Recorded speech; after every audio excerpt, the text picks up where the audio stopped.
बिस्मिल्लाहिर्रहमानिर्रहीम। अस्सलाम वालेकुम students, welcome to chemistry hub by Umar Salim. Chemistry first year class, chapter number 3। चैप्टर का नाम है बच्चों केमिकल बॉन्डिंग। आज हमारे पास चैप्टर नंबर 3 का जो लेक्चर है, लेक्चर नंबर 1 है। लेक्चर नंबर 1 के अंदर बच्चों हम केमिकल बॉन्डिंग, बहुत ही इंटरेस्टिंग चैप्टर है चैप्टर नंबर 3। इसके अंदर बहुत सारी इंफॉर्मेशन जो केमिस्ट्री के रिलेटेड होती हैं, बहुत सारा स्टूडेंट्स को इंफॉर्मेशन मिलती है इसके अंदर। तो सबसे पहले हम देखते हैं केमिकल बॉन्डिंग क्या होती है। केमिकल बॉन्ड क्या होता है, डिफाइन इसकी लिखी हुई है। A chemical bond it is a force that holds together that holds together two और more atoms that holds together two or more atoms, molecule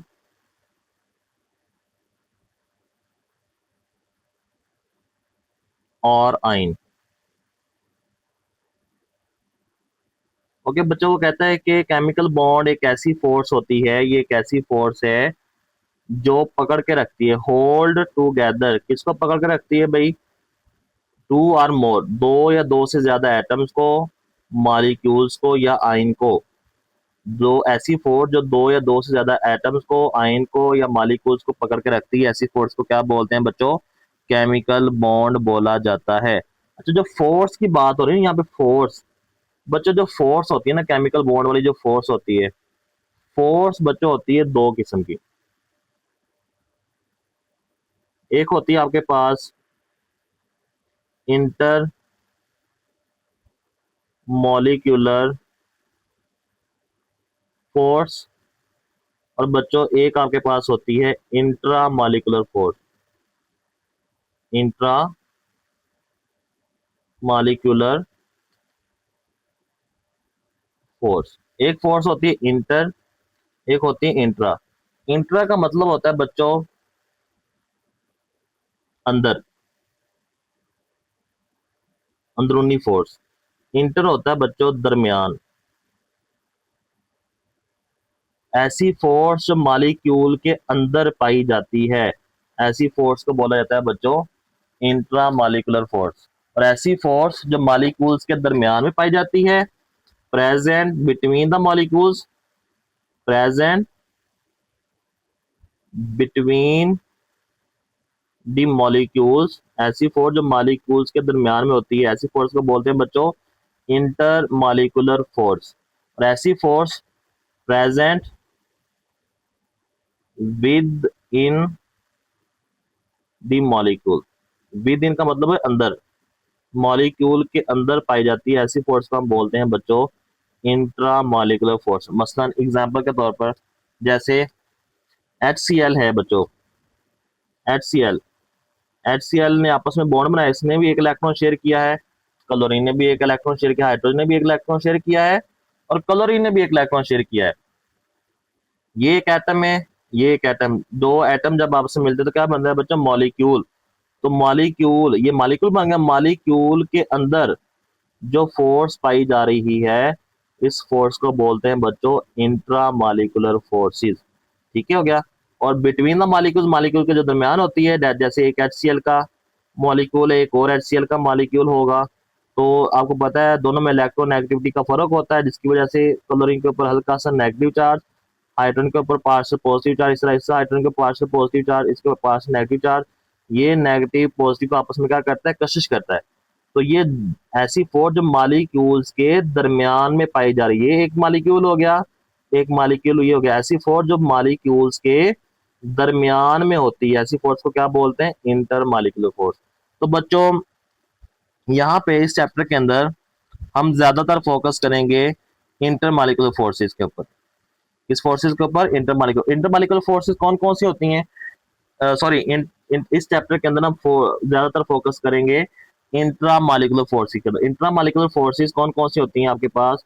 वो फोर्सेस आपके पास होती हैं आयनिक बॉन्ड, उसके अंदर आपके पास आ जाता है आयनिक बॉन्ड, उसके बाद बच्चों आपके पास आ सकता है कोवलेंट बॉन्ड। ये हम बात करें इंट्रा मॉलिक्यूलर फोर्सेस की, किसकी बात करें बच्चों, इंट्रा मॉलिक्यूलर फोर्सेस की बात करें, ऐसी फोर्सेस जो मॉलिक्यूल के अंदर पाई जाती है। तो एक तो आयनिक बॉन्ड हो गया, एक आपके पास होता है कोवलेंट बॉन्ड, एक आपके पास बच्चों है कोऑर्डिनेट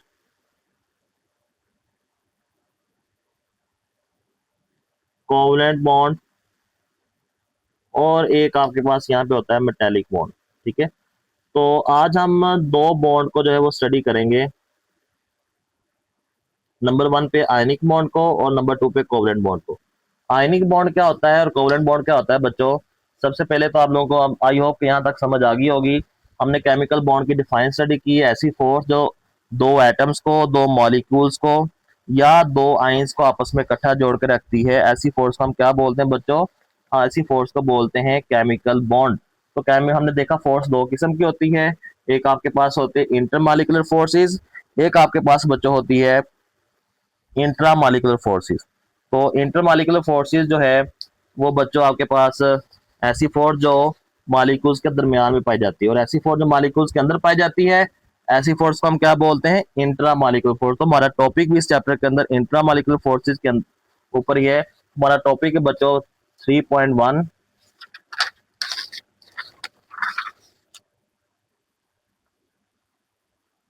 टॉपिक है बच्चों 3.1 और टॉपिक का नाम है types of bonding.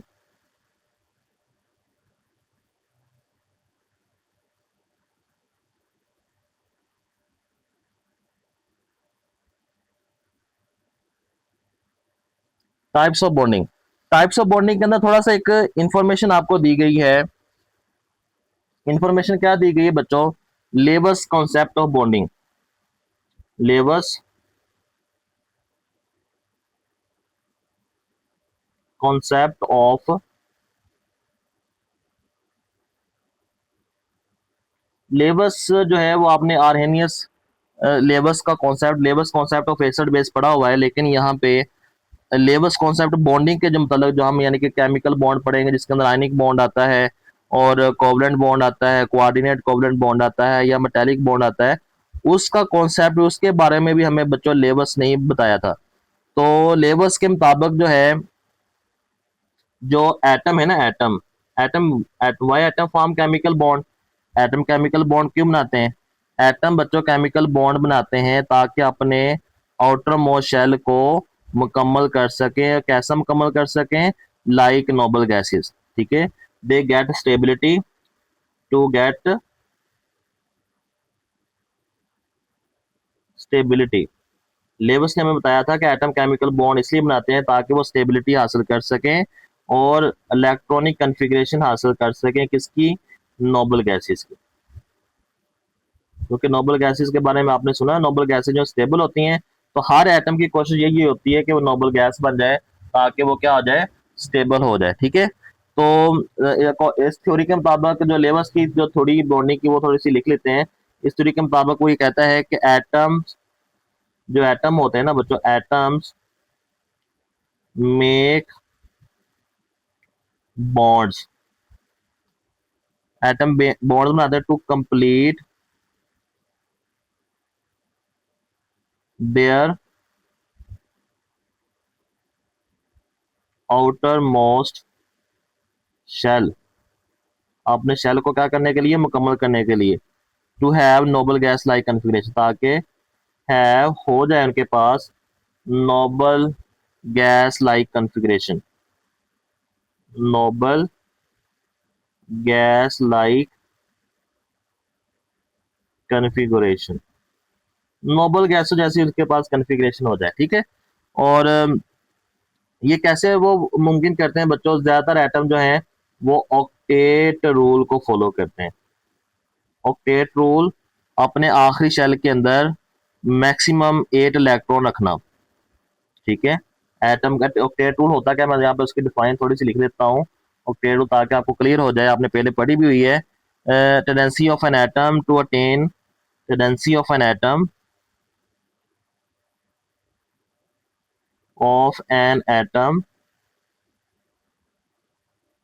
To attain maximum 8 electrons.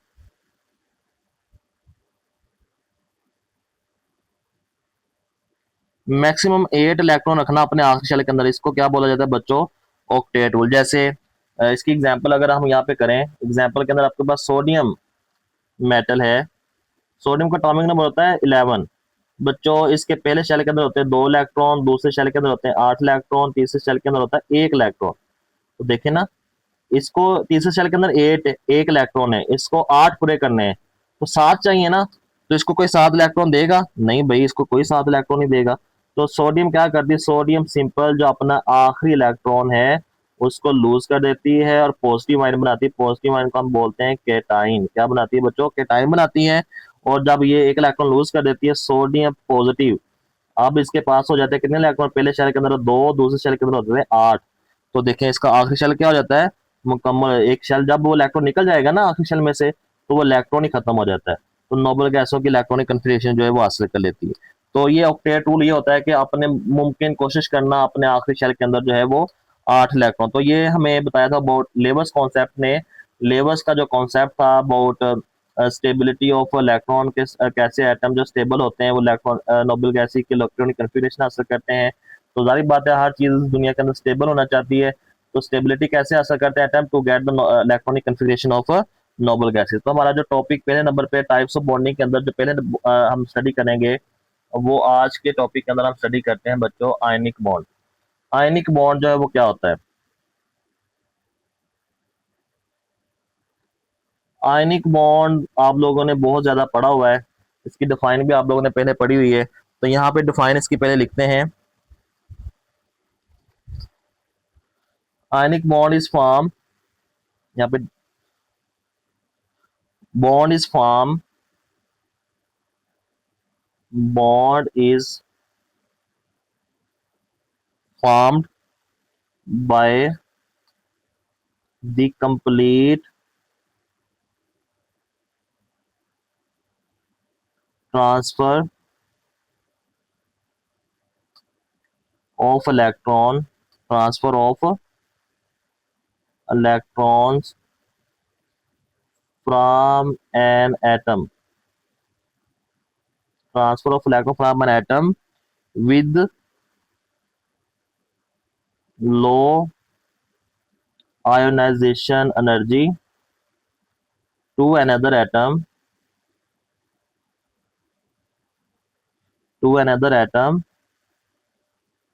with high electron affinity। Okay बच्चों, वो कहता है कि bond is form due to complete transfer of electron from one atom to another. कौन एटम इलेक्ट्रॉन लूज करेगा?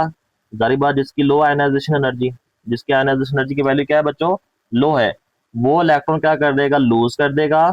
और जिसकी इलेक्ट्रॉन अफिनिटी की वैल्यू जो है वो ज्यादा होगी, वो इलेक्ट्रॉन क्या कर लेगा? हासिल कर लेगा। आयनाइजेशन एनर्जी की वैल्यू आपको पता है, आयनाइजेशन एनर्जी वो एनर्जी होती है जो एक एटम में से इलेक्ट्रॉन को निकालने के लिए चाहिए होती है। जितनी कम आयनाइजेशन एनर्जी की वैल्यू होगी उतनी जल्दी इलेक्ट्रॉन निकलेगा। और इलेक्ट्रॉन एफिनिटी वो वैल्यू होती है जो, वो एनर्जी होती है जो एक एटम में इलेक्ट्रॉन दाखिल होने के सबब क्या होती है? खारिज होती है। तो ये इसकी डिफाइन है कि जब एक एटम जो है वो इलेक्ट्रॉन लूज कर देगा और दूसरा एटम जो क्या कर लेगा? इलेक्ट्रॉन हासिल कर ले। इसके हम एग्जाम्पल करते हैं ताकि हमारा कॉन्सेप्ट क्लियर हो जाए बच्चों। डायरेक्ट हम मूव ऑन करते हैं एग्जाम्पल के ऊपर।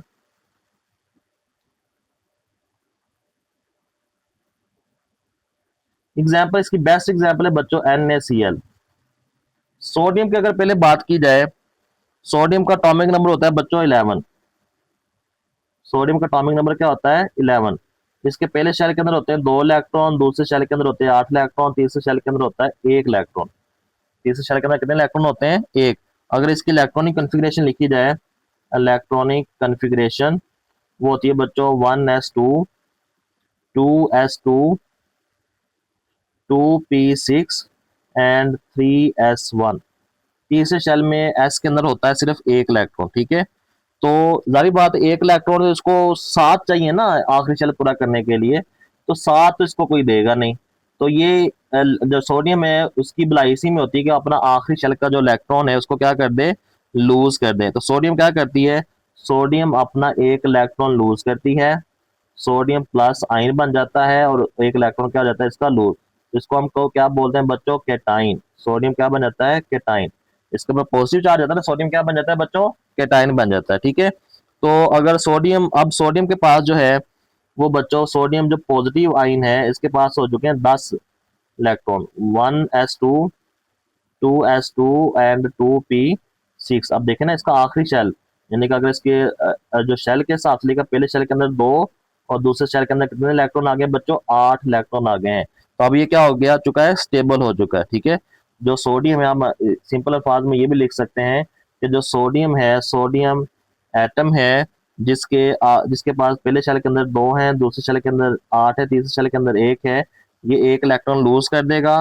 तो सोडियम प्लस के पास कितने इलेक्ट्रॉन रह जाएंगे, पहले शेल के अंदर 2, दूसरे के अंदर 8 और एक इलेक्ट्रॉन क्या कर देगा, ये लूज कर देगा। ठीक हो गया। अब आते हैं क्लोरीन, जो क्लोरीन की तरफ दूसरी तरफ आ जाए, जारी बात NaCl का पढ़ है ना, तो अब बात करते हैं क्लोरीन के बारे में। क्लोरीन का बच्चों जो अटोमिक नंबर होता है वो होता है 17। क्या अटोमिक नंबर होता है, 17। तो क्लोरीन के पहले शेल के अंदर, क्लोरीन की बात की जाए, इसके बच्चों पहले शेल के अंदर होते हैं 2 इलेक्ट्रॉन, दूसरे शेल के अंदर होते हैं 8 और तीसरे शेल के अंदर होते हैं 7 इलेक्ट्रॉन। अगर इसकी इलेक्ट्रॉनिक कन्फिग्रेशन लिखी जाए, इलेक्ट्रॉनिक कन्फिग्रेशन क्या होती है बच्चों, 1s2, 2s2, 2p6, 3s2 and 3p5। आखिरी शेल के अंदर बच्चों कितने इलेक्ट्रॉन है, 7 इलेक्ट्रॉन है। ठीक है, तो जारी बात है ये 7 तो लूज नहीं करेगा, तो इसको एक इलेक्ट्रॉन चाहिए होता है, तो ये एक इलेक्ट्रॉन हासिल करेगा किसी से। तो वो जो मेटल है, सोडियम मेटल, उसने एक इलेक्ट्रॉन लूज किया हुआ है, तो ये उसका इलेक्ट्रॉन क्या कर लेगा, हासिल कर लेगा।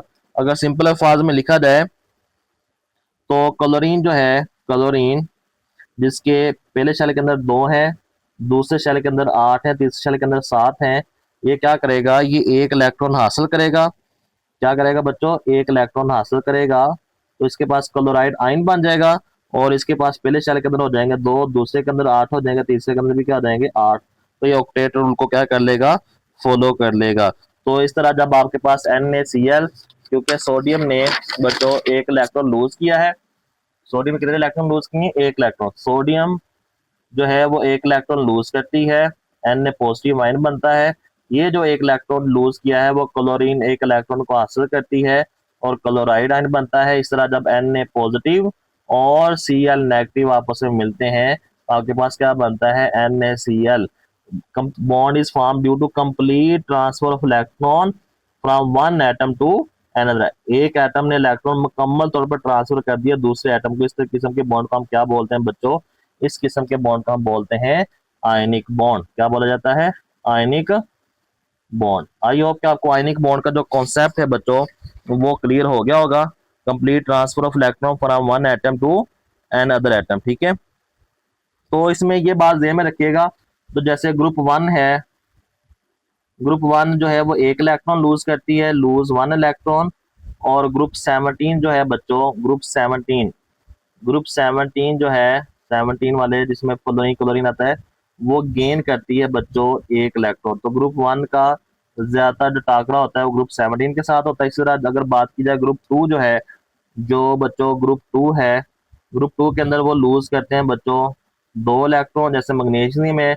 इस तरह जो ग्रुप आपके पास जो है वो 16 है, तो वो 2 गेन करते हैं बच्चों 2 इलेक्ट्रॉन। तो इनका जो ज्यादातर रिएक्शन होता है वो किसके साथ होता है, ग्रुप 16 का। ये एक इलेक्ट्रॉन लूज करेगा, एक इलेक्ट्रॉन देगा किसको, इसको वो एक इलेक्ट्रॉन क्या कर लेंगे, हासिल कर लेंगे। ये 2 इलेक्ट्रॉन देगा किसको, ग्रुप 16 वाले को, वो 2 इलेक्ट्रॉन क्या कर लेंगे, हासिल कर लेंगे। ठीक है, तो bond is form due to complete transfer of electron from one atom to another atom is called ionic bond. तो बच्चों बुक के ऊपर थोड़ा सा निशान लगा लेते हैं, बुक से आपने क्या क्या करना है यार। बुक के ऊपर बच्चों, अगर बुक के ऊपर आ जाएं तो यहाँ पे आपकी बुक के ऊपर केमिकल बॉन्ड की डिफाइन लिखी हुई है। शुरू के अंदर केमिकल बॉन्ड की डिफाइन लिख लेनी है, उसके बाद इसको लिखा हुआ है कि कौन कौन से बॉन्ड हमने यहाँ पे स्टडी करने हैं। उसके बाद ऊपर से और कोई चीज याद नहीं करनी, नीचे टाइप्स ऑफ बॉन्ड के ऊपर आ जाना है। लेवर्स कॉन्सेप्ट के बारे में थोड़ा सा दिया पता होना चाहिए। आयनिक बॉन्ड जो है वो दिया हुआ यहाँ पे, इसकी define levels ionic bond is formed by the complete transfer of electron from an atom with low ionization to another atom with high electron affinity. इसकी डिफाइन लिखी हुई है। इस साथ में आगे सोडियम और क्लोरीन, सोडियम की एग्जांपल और क्लोरीन की एग्जांपल जो है आप लोगों ने मुकम्मल यहाँ तक जो है इसको मुकम्मल याद करें। तो यहाँ आज के लेक्चर के लिए इतना ही काफ़ी है।